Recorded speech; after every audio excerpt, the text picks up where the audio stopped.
नमस्कार प्रणाम। मैं हूं दशरथ प्रधान और आप देख रहे हैं छोड़ापुर लाइव। सुबह के 5 बजे हैं और मैं हाजिर हूं 25 बड़ी खबरों के साथ। तो चलिए शुरू करते हैं। झारखंड में जल्द निकलेगी 50,000 नई नौकरियां, खरसावां में हेमंत सोरेन का बड़ा ऐलान। झारखंड के मुख्यमंत्री हेमंत सोरेन ने सरायकेला खरसावां में 236 करोड़ की 90 योजनाओं का शिलान्यास किया। वहीं 80 करोड़ की 142 योजनाओं का उद्घाटन भी किया। उन्होंने घोषणा की कि जल्द ही राज्य सरकार 50,000 नई नियुक्तियां निकालेंगी।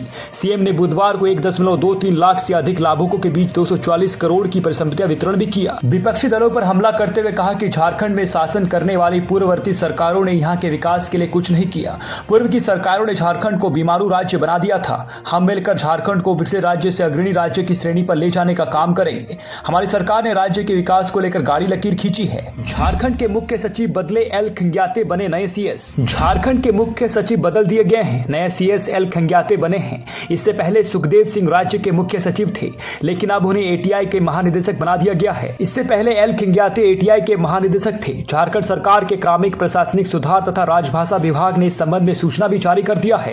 झारखंड के नए सचिव एल खंग्याते के पास अपर मुख्य सचिव वन, पर्यावरण एवं जलवायु परिवर्तन विभाग का भी अतिरिक्त प्रभार होगा। मुख्यमंत्री को काला झंडा दिखाने पर हिरासत में भाजयुमो युवा के जिला अध्यक्ष। जमशेदपुर के सिद्धगोड़ा टाउन हॉल में आयोजित एक कार्यक्रम में शामिल होने जा रहे सीएम हेमंत सोरेन को काला झंडा दिखाया गया। इसकी गुप्त सूचना मिलने पर सिद्धगोड़ा पुलिस ने भारतीय जनतंत्र मोर्चा युवा के जिला अध्यक्ष अमित शर्मा को हिरासत में ले लिया है।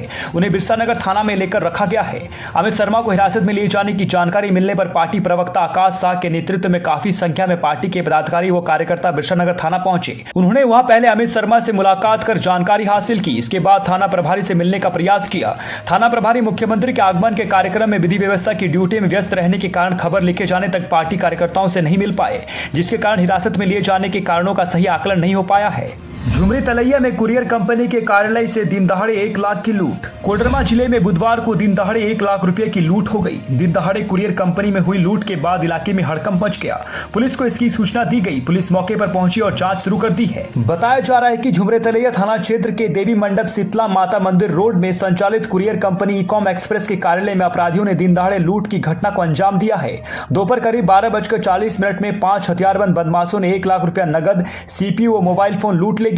गुमला में सिरकटी शव की हुई पहचान, जाने क्यों डॉक्टरों ने कर दिया पोस्टमार्टम करने से इनकार। गुमला थाना क्षेत्र के फोरी गांव से सिरकटी युवती के शव की शिनाख्त हो गई है। युवती की पहचान रनिया थाना क्षेत्र की अर्चना कुंडलना के रूप में हुई है। उसके भाइयों ने अर्चना के प्रेमी पर ही उसकी हत्या करने का आरोप लगाया है। बुधवार को सदर अस्पताल गुमला के पोस्टमार्टम रूम में मृतका के भाई असीम कुंडलना ने उसकी शिनाख्त की है। असीम ने कहा कि यह सब उसकी बहन अर्चना कुंडलना का है। अर्चना के भाई असीम कुंडलना ने बताया कि अर्चना रनिया थाना क्षेत्र के जयपुर गाँव की निवासी है। वो 1 सप्ताह पहले ये कहकर घर से निकली थी कि वो रांची जा रही है। उसके बाद से उसे कोई बात नहीं हुई है। असीम ने बताया कि उसकी बहन का गुमला के बादल नामक युवा से 1.5 वर्ष से प्रेम प्रसंग चल रहा था। इसी दौरान किसी बात को लेकर दोनों में विवाद हो गया। इसके बाद बादल ने मेरी बहन को धमकी दी थी कि तुम मुझसे बात करना छोड़ दोगी तो अंजाम भुगतने के लिए तैयार रहना। असीम ने आशंका जताया है कि बादल नामक युवक ने उसे गुमला बुलाकर उसकी गला काटकर हत्या कर दी। पीटीआर में हुई 2 बाघों की एंट्री, बड़ी सुरक्षा व्यवस्था, कैमरा में ट्रैप हो रही पल पल की एक्टिविटी। पलामू टाइगर रिजर्व के जंगलों में इन दिनों 2 बाघों की एंट्री हुई है। अनुमान है कि झारखंड के पड़ोसी राज्यों से आकर दोनों बाघ पीटीआर में स्वतंत्र रूप से भ्रमण कर रहे हैं। दोनों बाघ जिस इलाके में देखे जा रहे हैं उन पर कड़ी निगरानी रखी जा रही है।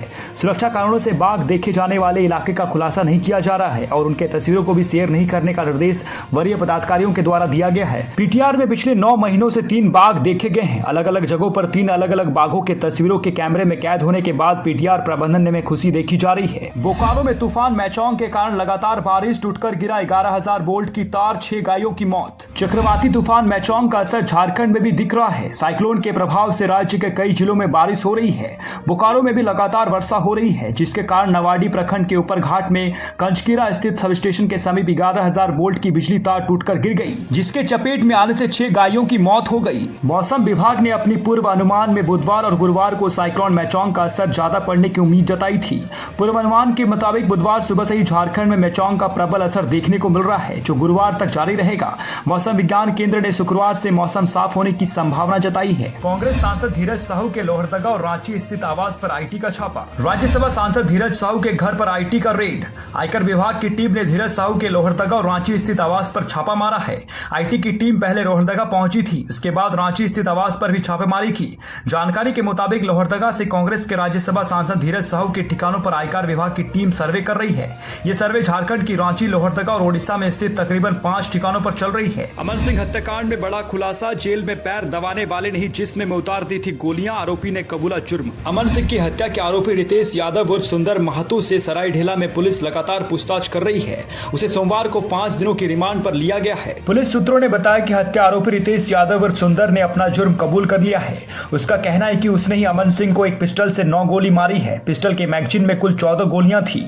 जब अमन सिंह अस्पताल वार्ड के बिस्तर पर लेटकर गाना सुन रहा था, तभी वो पिस्टल लेकर उसके पास गया और नहातन गोलियां चलाना शुरू कर दी। आधी रात में हाथियों ने दुकान तोड़ी, बरामदे में सो रहे ग्रामीण घायल। चाकुलिया के चोटिया गांव में सोमवार की रात जंगली हाथी ने एक दुकान को तोड़ दिया। दुकानदार सुमन टूडू ने बताया कि रात को दुकान बंद कर बरामदे में सो रहा था। रात लगभग 11 बजे 2 जंगली हाथी पहुंचे, दुकान की दीवार को धक्का मारकर तोड़ दिया। ईंट की दीवार भरभराकर उसके ऊपर गिर गई।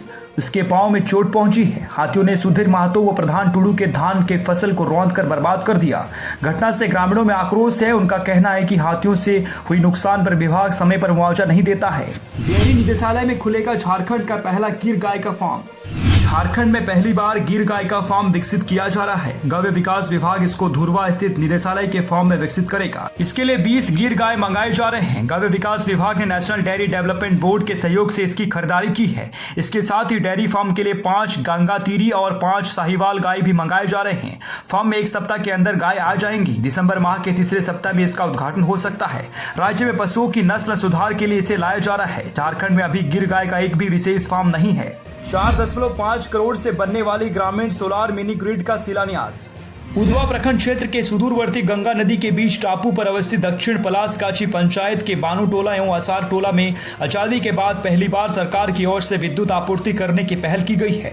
झारखंड सरकार की ऊर्जा विभाग की उपक्रम एजेंसी जरेडा के माध्यम से 4.5 करोड़ की लागत से सोलार मिनी माइक्रोग्रिड का निर्माण होना है। मंगलवार को मुखिया नसीब खातून ने शिलान्यास किया। इस अवसर पर डीडीसी प्रभात कुमार बरिदियार शामिल हुए। डीडीसी ने कहा कि दक्षिण पलासगाछी में इस गाँव में बिजली नहीं पहुंची थी क्योंकि यह नदी के बीचों बीच बसा है। झारखंड की 25 बड़ी खबरों को देखने के लिए धन्यवाद। चैनल को सब्सक्राइब कीजिएगा, वीडियोस को लाइक कीजिएगा, शेयर कीजिएगा। जोहार।